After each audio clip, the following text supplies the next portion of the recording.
Hello, my name is Clara, and I chose to do my business venture idea on a sustainable coffee shop, and I called it EFCO Cafe. The slogan is Making Strides Towards a Sustainable Future. The problems it's going to address is reducing the amount of waste per consumer, reducing energy usage, finding better use and filtration of wastewater, and reducing pollution from transportation.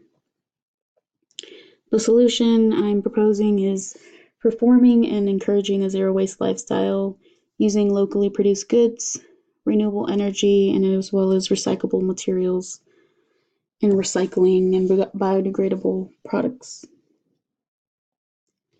For my first screen score, I got a 10. Some of the main things that I'd like to point out for my score is that it takes care of an environmental problem and it adds value to the customer's purchase because it's making an eco-friendly purchase and a organic purchase.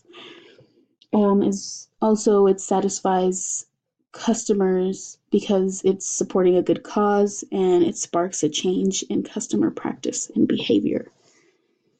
Thank you, and I hope you like my idea.